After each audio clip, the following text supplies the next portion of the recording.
You're listening to the Angry Marks Podcast Network. We cover Ring of Honor's Death Before Dishonor that happened last night in Las Vegas. Hey, Mike, how's it going this week? Good. That's good. I don't know what to say about this show. This was another example of the best and worst of Ring of Honor. You're a bit of a scientist when it comes to ROH, so I'm going to ask you a scientific question. What does spitting on your hand before you give someone a chop supposed to accomplish? It gets their chest all full of spit when you chop them. I don't know. Someone on Twitter said that it hurts a lot more, but I'm thinking the opposite because, there's probably less friction. Yes, and yeah, I don't know. I guess when you hit it Pro wrestling for logic, everybody. I guess when you hit with spit, it's just more disgusting than anything else. Yes. They need, ROH needs to do, regular pre-shows instead of the pre-shows that show all the video packages. They need to have some type of match before they go into the pay-per-view. They need to have, a 30-minute free-for-all on the, like WWE, or a pre-show like WWE does, except not an hour long. Right. They do, a half-hour pre-show with Todd Pettengill. With, a match between two guys that weren't going to make the card. Well, there were a lot of guys that could have done that. We didn't get Scorpio. We didn't get Jonathan Gresham. Jonathan Gresham, who's had, 2 matches with Jay Lethal on TV in the last month. They were in the, what's it called, the Orleans Arena? Orleans Casino, Hotel, Resort, whatever the hell. They've run shows there before. Usually it's Sam's Town. I think this arena has a higher seating capacity than Sam's Town, from what I understand, but it looked really empty. But they claimed it was their biggest Vegas crowd ever. Are we talking size of the people in the crowd or size of the crowd? It could be both. I felt like no one was there. It seemed really quiet. The TV. Well, it is also a casino show, which is always hard to do in wrestling. I don't know if you watched a whole lot of WCW Worldwide from Disney back in the day. Or the Halloween Havocs they did in Vegas. Right. Got good crowds. Where they WrestleMania 4 and 5 and these shows here that Ring of Honor does. I don't think they were actually wrestling fans in those shows. If you go onto YouTube and you look up some old WCW Worldwide from the Disney studios in 94, they had the ring on that big swivel. I think I've seen some of the 94 Worldwide. It's very reminiscent to when TNA was running in the Impact Zone, where they didn't have a lot of fans. It was just a lot of people that they said, hey, wrestling's here, come see it. Yeah, it's come in for free. You're already walking through the Disney theme park. Here's a sign that says Rick Rude sucks and Sting rules. And that's the kind of crowd I thought this Ring of Honor show had. I heard Come see Jay Lethal. I heard that the TV tapings were just utter silence. I don't know if the crowd was just mic'd poorly, but I remember seeing a TV taping from Sam's Town last year, and I couldn't wait until they went somewhere else, because this show, outside of maybe 2 matches, had absolutely zero reaction from these fans. Well, the problem with the TV tapings is you make them sit through 6 hours of shit. I've sat through those old WWF TV tapings once or twice. So have I. That was the first show I ever went to, was they had TV taping in Portland, Maine in 1992. 92. Okay, so you would have got a lot of Berserker and Papa Shango and Beverly Brothers and... Main event was Ultimate Warrior Papa Shango, and on the undercard we had Bret Hart and Shawn Michaels in the first ladder match. Oh, you were there for that one? Yes.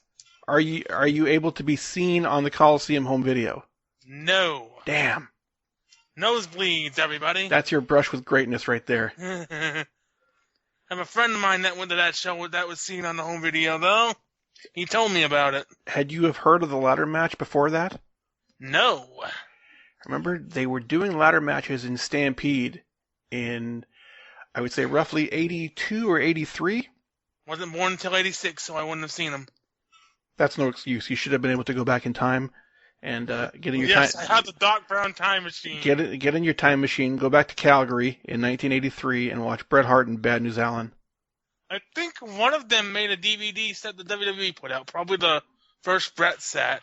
Yeah, I think it was the Dungeon Collection. So I have seen one. Their revisionist history where they claim to have invented the ladder match when, in fact, it was, I believe, Stu Hart. Actually, it's probably Bruce Hart. I invented the ladder match. Come down to the dungeon and I'll stretch you. Your wife, she's a bit of a whore. And we're pounding this show because really I had attention span problems during this show. So Yeah, I'm looking for any excuse not to talk about this show, but I suppose we should. Especially this opener that I don't know why it happened. Kenny King versus Jason Liger. Not the match I would have opened the show with. I probably would have gone with the Bullet Club 10-man to open this show. Or the Briscoes on Addiction, which was second. Yeah. That way you would have had something that was actually built. Well, why don't you take us through this match, and then we can talk about our thoughts on this, because I've got a couple thoughts. Basically, King is a heel now because of his stuff with Aries earlier in the year.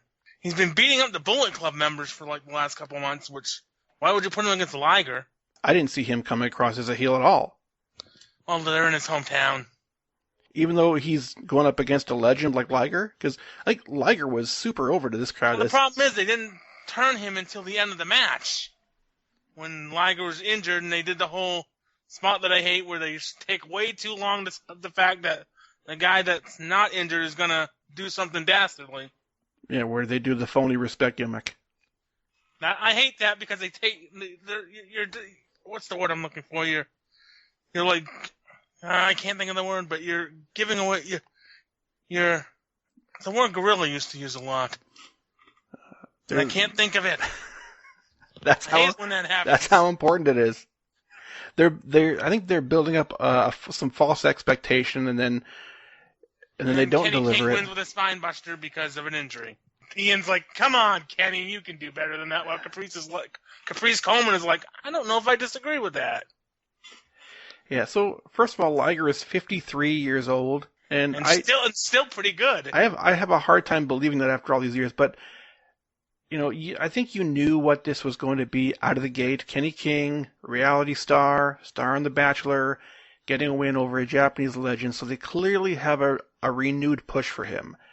They're not going to give him wins over Hangman Page and Marty Scurll back-to-back and then have him lose to Liger. No.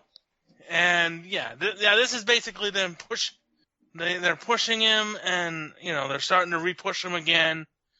I wonder, because, Cody would be the leader. I wonder if they might set him up against Cody if Cody retains. Well, we'll talk about that later against Nick Aldis at the NWA 70th anniversary show next month. I think this match was built a lot differently than his matches against the Bullet Club members. I think he was giving Liger kind of almost too much respect, and the way that the commentary team kept ranting about the respect and ranting about how much respect is given him, you could completely telegraph the finish on this one. That's the word I was looking for. There we go. There you go. I find it kind of annoying that the announcers were talking very quiet like it was a golf tournament. Here's Liger applying the Liger bomb. This is one of the reasons. That's one of the reasons why I bust on Riccaboni so much, along with all of his 90s references. He's too quiet. And I find that Morrow does that too on NXT. There's lots of 90s comparisons. Or at least Morrow, as we've seen, gets into this stuff. Ian doesn't seem like he seems like he's phoning it in. The pace of this match, I think, was also that of a golf tournament, and now I understand, Liger is no spring chicken. He doesn't move nearly as quick as he did, 10 to 15 years ago, and I expected a little more from this match. I thought we'd see more high-flying stuff instead of just selling their backs. I didn't think this was anything special, but on paper, it's a good win for Kenny, because I think they have ideas for him come Final Battle. Yes, I think so. And that leads us to our next thing, which we see the Addiction turning on the Briscoes and the setup for that, and it's the Briscoes versus the Addiction. And the first thing out of the gate is they talk about the Briscoes and the Addiction have met three times before, and the Briscoes have won all the matches, which would normally telegraph the fact that they're probably going to lose here, but, well, we'll get into that. Yeah, Scorpio's line of, this is the worst town line, I don't think it was nearly as over as it was at All In, which was a bit of a bummer. Mm-hmm. The highlight for me was Mark hitting that apron to floor blockbuster, and I love that spot. I don't think there's any team out there that does the throw your opponent into a kick better than these two guys. Nope, well, I haven't seen many teams do it besides them. They did it 3 times in this match. So walk us through the close here. I believe that someone take a J Driller on the floor. Because I know I saw that part. Okay, Give the closing, and then I'm going to rant for about 2 minutes straight. I think Jay hit Daniels with the J driller on the floor and then rolled him in. Got a couple of near falls and then did something else and then scored the fall somehow. Okay, where to begin here?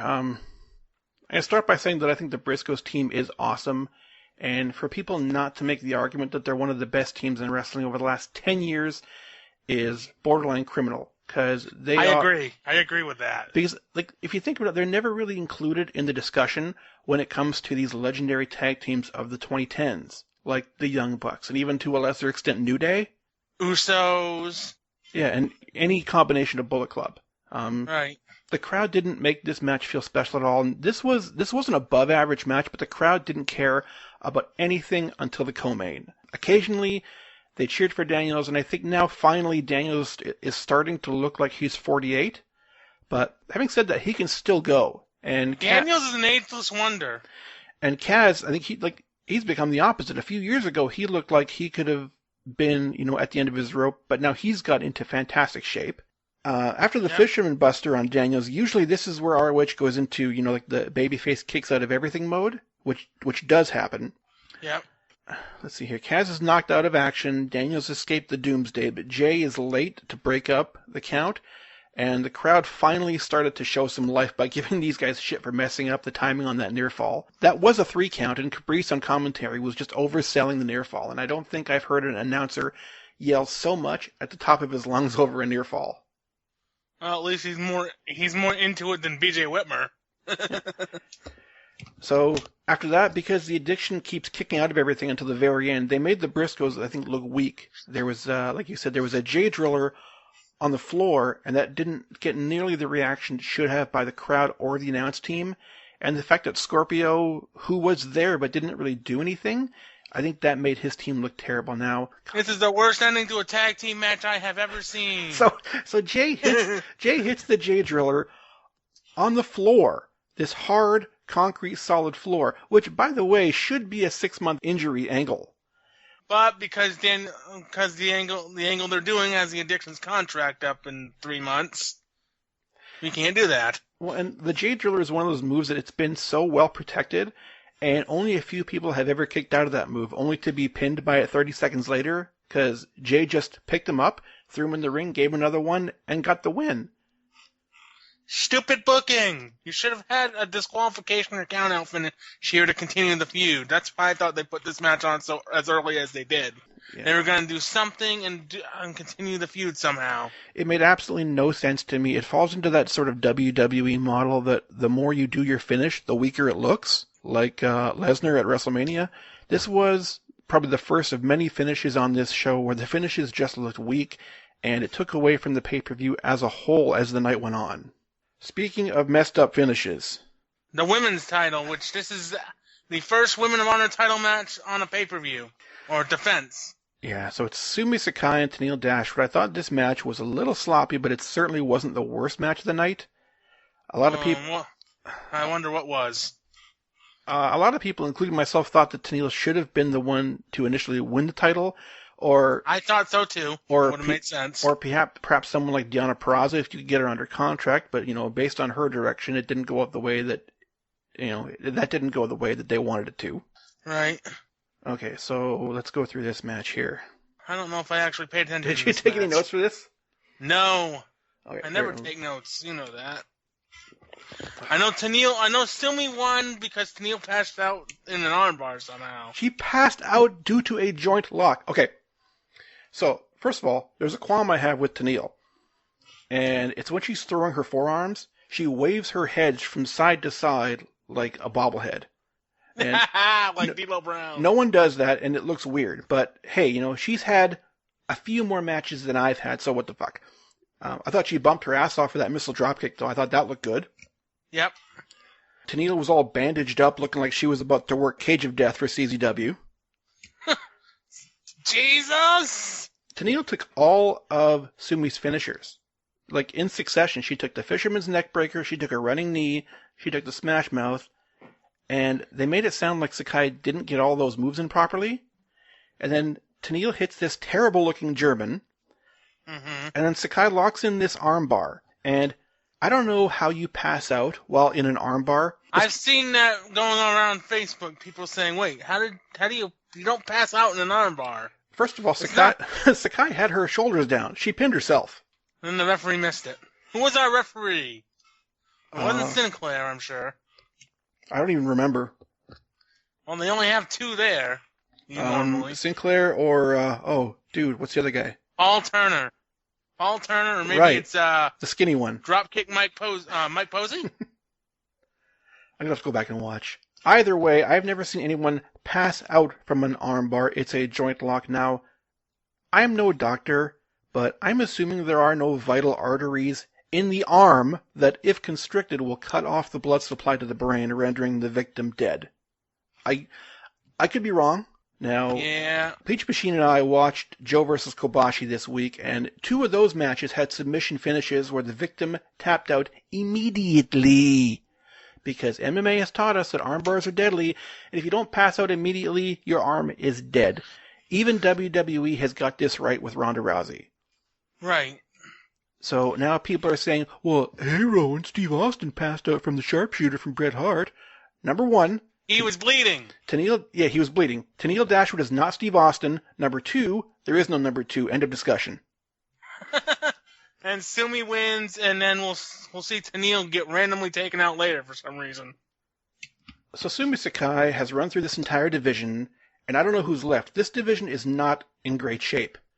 It wasn't in great shape when they started it. She's 46, and who do you pass the torch to? I mean, Tenille should have won. She should have been the champion. She looks like a champion. Her promos are death, but you can rehab those, and you can find her a manager or a mouthpiece. Bring back Truth Martini. Yeah, what's he doing these days? Married, apparently. He finally got smart and got out of this business, eh? He read his book of truth and they told him to get out. Get out while you can. So if I'm Ring of Honor, I'm trying to bring in Mercedes Martinez and Britt Baker, Chelsea Green, Jordan Grace. Not Nicole Matthews, because she can't wrestle in the States for 5 years. No, apparently she's had some visa issues, eh? Yeah.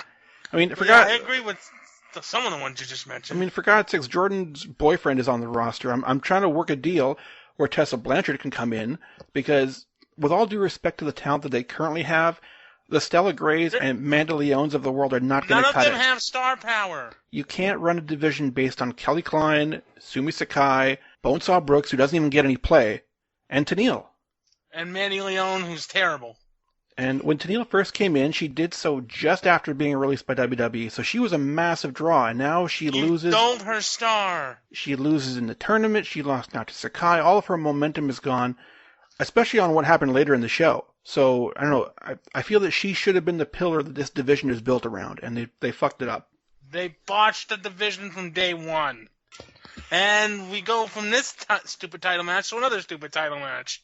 One that, if you had any doubt who was winning this, I don't know what to tell you. Punishment Martinez and Chris Sabin. I hate Punishment Martinez, and not like in a heel way. And I do expect him to lose this title sooner than later for reasons. But not the Sabin. What they're trying to do is rebuild Sabin as a legitimate singles contender, because Alex Shelley is basically going back to school and is, he's going to get out of the business apparently. How old is Shelley? He's probably still super young. Alex Shelley? Bro. Yeah. Well, give me 2 seconds and I'll tell you. Because he was like 21 when he started. That would have been 03. Or he was young when he started. Alex Shelley, professional wrestler. Patrick Martin, better known as Alex Shelley. Blah, blah, blah. Motor City Machine Guns. He is 35. May 23rd, 1983. So he's relatively young. Yeah, he's still got a lot of years left. I think, he's looking for Smart something choice else. Getting out of the business while you still can there, buddy. This match went from really fast-paced to really awkward really quickly, I thought. Sabin starts hot, and then Martinez kind of slows it down. The problem is that at no moment in this match was I'm like, Sabin might win. I knew he always felt to me like a filler when they announced the match. It's just, he's a filler contender until they can find somebody else, and we'll get into who they found in a minute. Yeah, Punishment hits a chokeslam on the apron. He tries to introduce the chair. There's a ref bump. He gets DDT'd on the chair for a 2. And then they killed any momentum Sabin had with this finish. Why would he use the chair? He didn't use the chair. Then he gets chokeslammed. No, he didn't need to, because punishment just killed him in the face. He hit the psycho driver in the buckle, then he hit a regular one, and then a curb stomp, and then his chokeslam for the win. That's it. He only needed one of those finishers to win. It was an 8-minute match that felt like 4. This was an old school TV squash match, pretty much.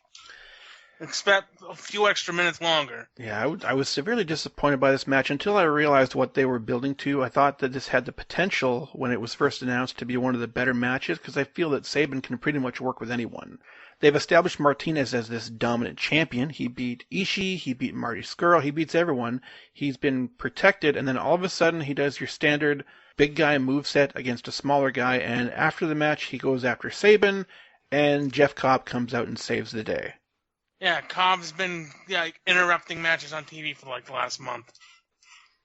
Yeah, Cobb now has the luxury of working for ROH because Lucha Underground has relaxed their rules somewhat. So he comes out and he starts no-selling Punishment's chair shots and throws him around the ring, hither and yon. And as great as Jeff Cobb is, and as over as he is, this whole match seemed like nothing more than just a stepping stone for Cobb to get his angle in, and I think that Chris Sabin deserved a whole lot better than this. Yeah. And our next match, we have a video package for Bully Ray, where he's talking about has-beens and never was, and he ends it by saying, I have no idea what it's like to be any of those things. Well, kind of except the has-been. But anyway. And we have a tables match with Bully Ray and Silas Young against Flip Gordon and Colt Cabana, because Colt Cabana. My balls! Flip Gordon's punches look like shit, but his athleticism is absolutely great.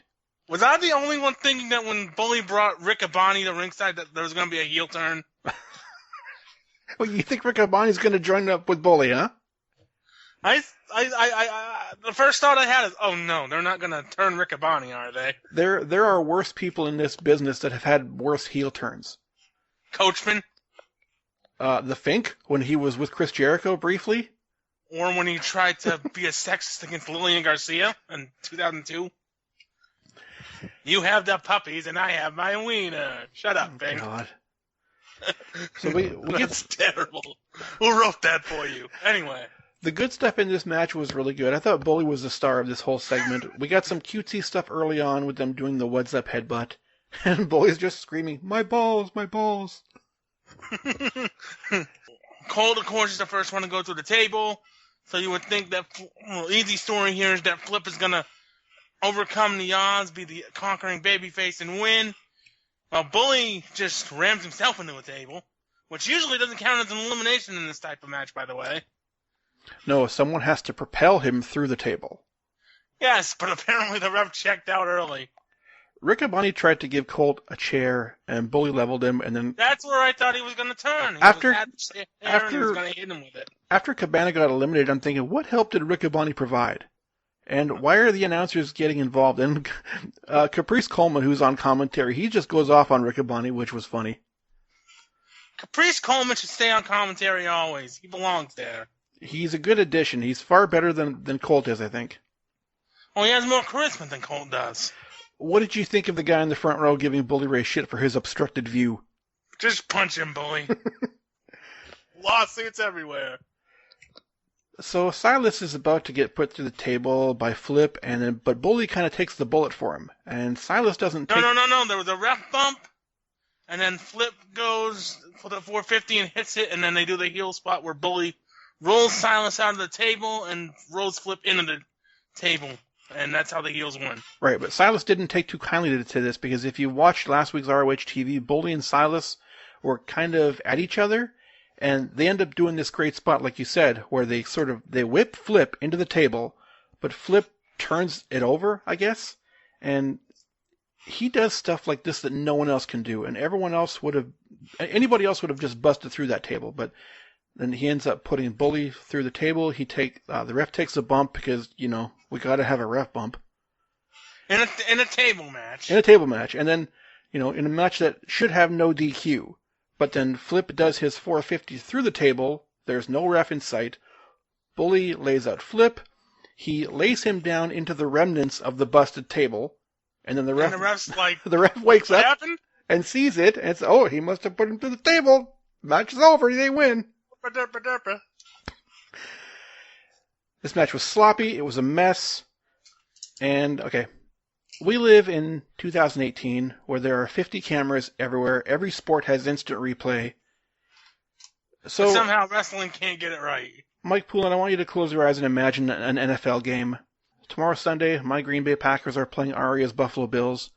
Suppose Aaron Rodgers throws up this last-minute Hail Mary to Devontae Adams, and all the refs and linesmen are looking up in the sky, and the sun is so bright that every single official loses the ball in the sun. So they waved it off. ROH is owned by a television broadcast company. Their only job is to provide TV, and they can't check the fucking replay. Nope. God. Joe Koff, this is where your money's going to. Probably not much of it. The only bright spot in this was Bully's heel character, and the promo he did before was fantastic. I think he's perfect for ROH at this stage in his career. I love how ROH TV, he out-wrestled Jonathan Gresham, and then just slapped him in the head, and Bully just hauled off and punted him in the penis. Right in the balls. You out-wrestle me, I kick you low. And the heels win, and it's time for a 10-man tag, I think. Yeah, I noticed they only had 7 matches on this show, and I know that they still have TV tapings to do, but still, like I said at the beginning, there was no Scorpio, no Jonathan Gresham. They never usually have this few matches. So, well, they put 10 guys in one match. And at this point, I'm expecting these last, 3 matches to go really long. Well, the table match went about probably 10 to 12 minutes. Maybe you can pull up the match times on Wikipedia somewhere.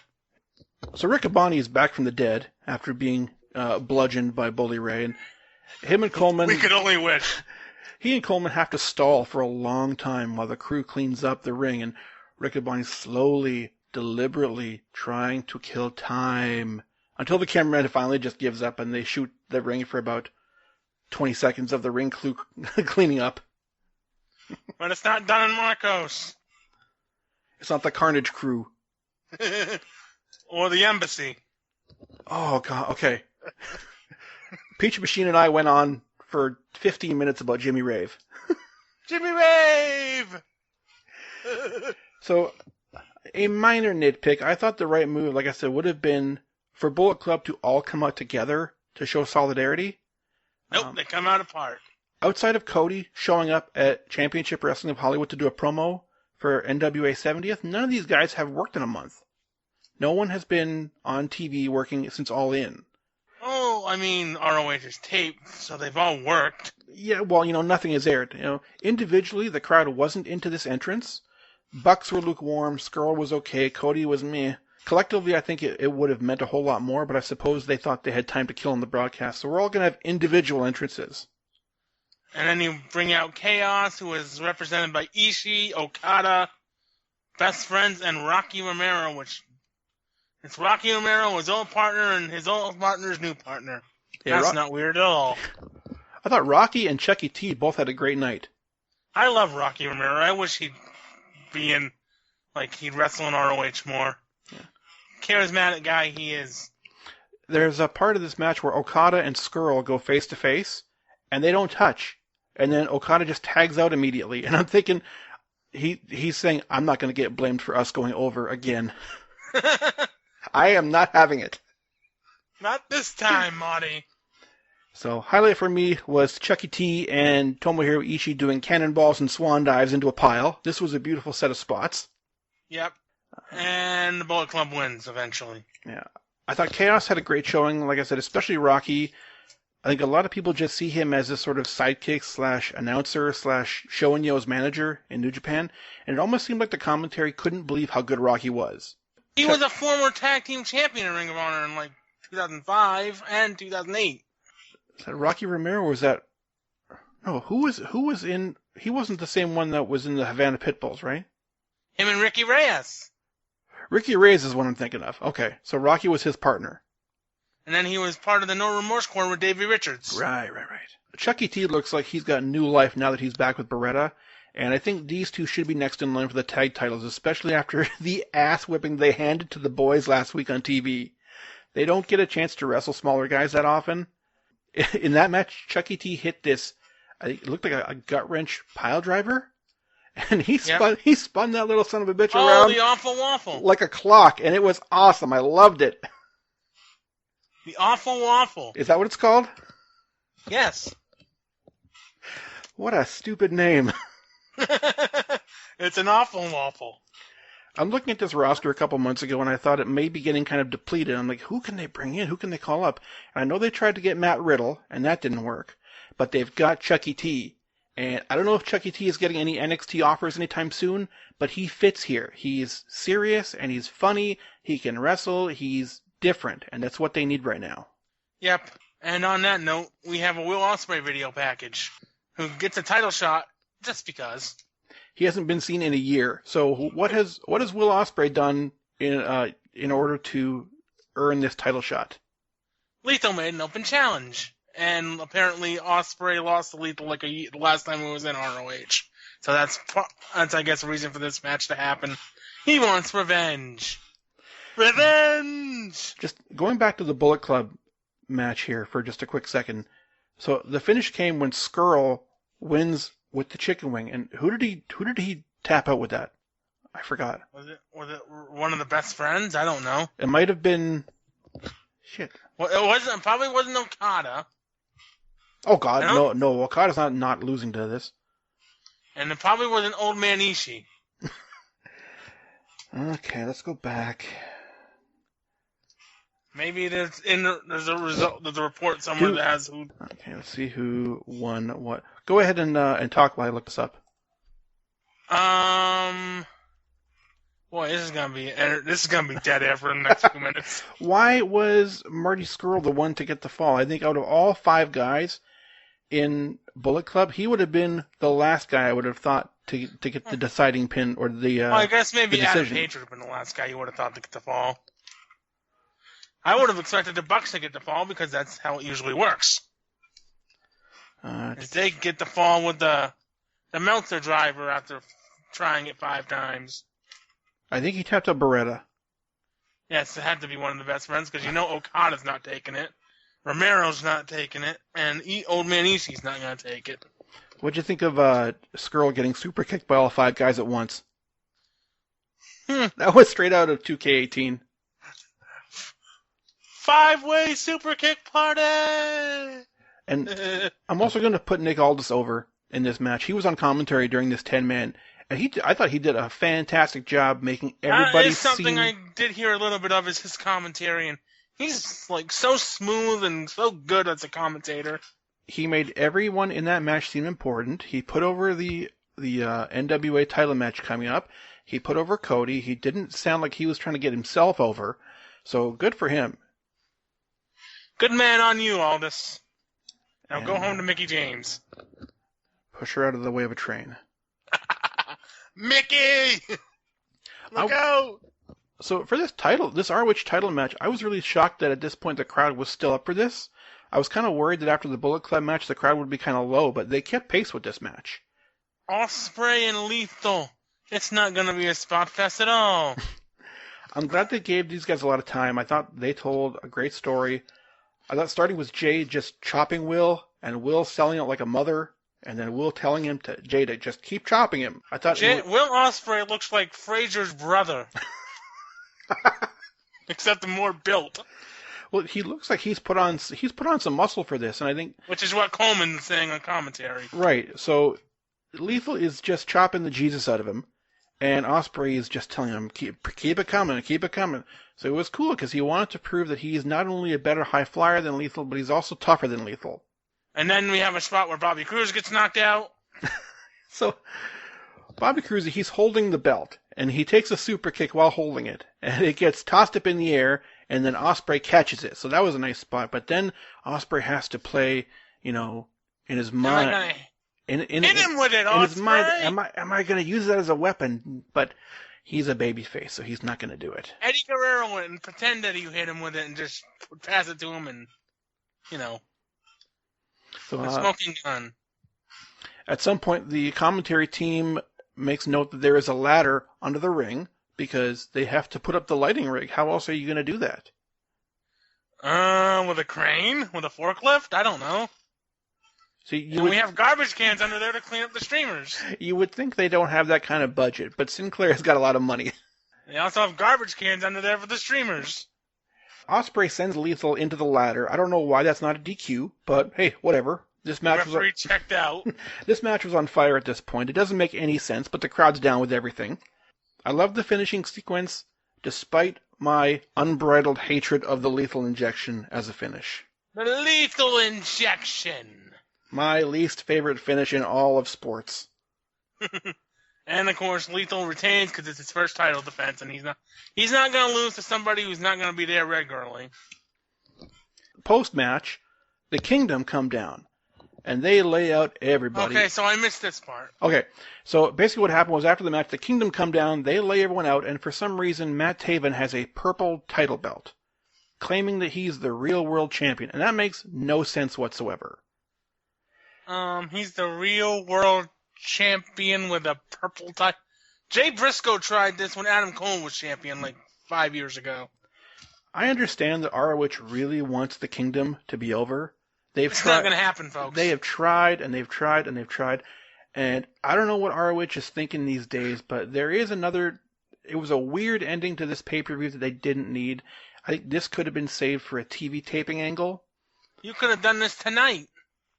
Now, having said that, Matt Taven has had some really good performances this year, and he is a megastar in Mexico. He's done some great work in CMLL, but some of the angles they've had him in, like when he comes out and he says there's a Kingdom conspiracy against us.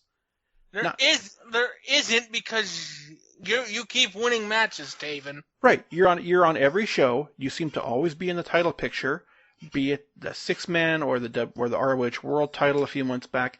It doesn't work like that. There's already so many conspiracy theory storylines in ROH. It just doesn't work. We need Richard Belzer on the case. Can Matt Taven work? Yes, I think he's a great worker, especially recently. He lost his hair in CMLL, so he's got that new look going. Is he the megastar that ROH wants him to be? I don't think so yet. And I don't think he's a pay-per-view main event level guy, and that's what they probably want him to be for Final Battle. I don't want to draw comparisons with Roman Reigns, but hey, Roman Reigns, it's very clear that WWE wants him to be a certain thing, and it's very clear Matt Taven is not currently what ROH wants him to be, but they keep giving him chance after chance, and I think it's really weird. I think he's a good guy to have on the roster, but it's He's a good hand, but he's not a main event level guy. I guess we'll see how this plays out, and I think if he is supposed to be Jay Lethal's next challenger, I don't know where that leaves Kenny King. I thought they were grooming him for the title program, but maybe that's just a TV taping program. This is a weird show because of the pacing and everything.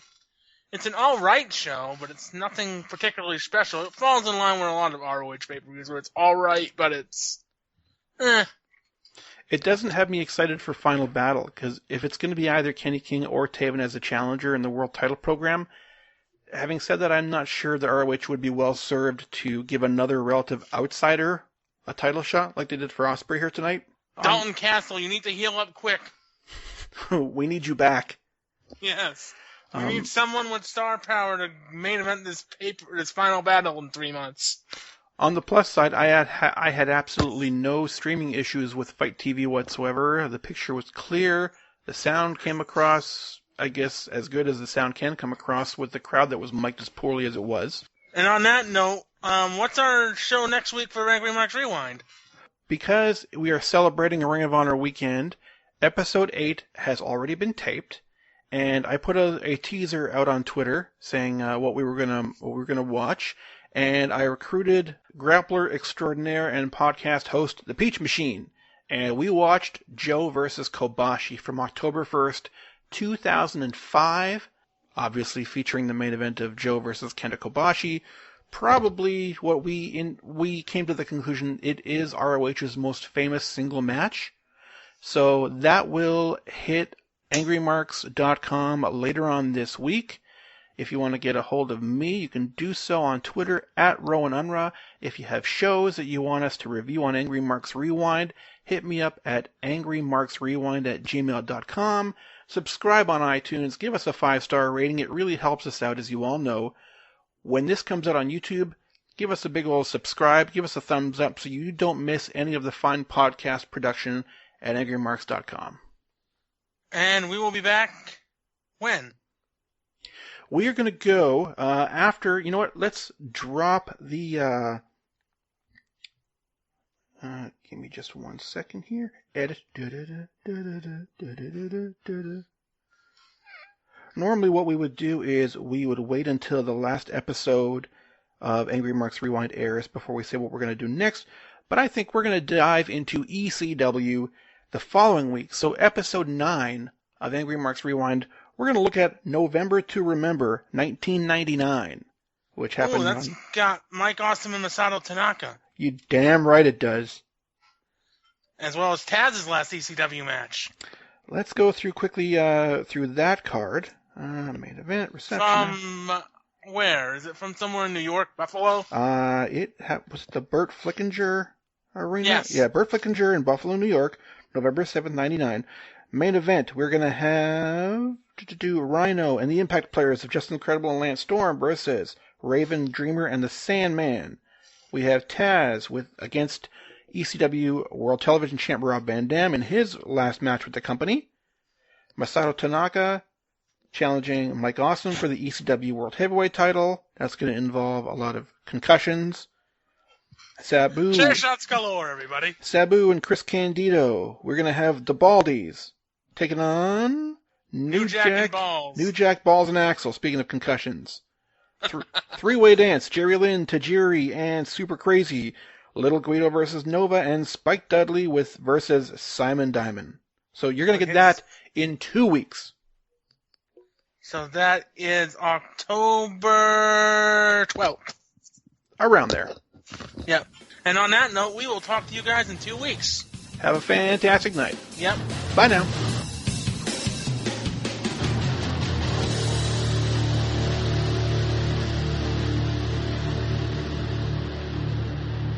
You're listening to the Angry Marks Podcast Network.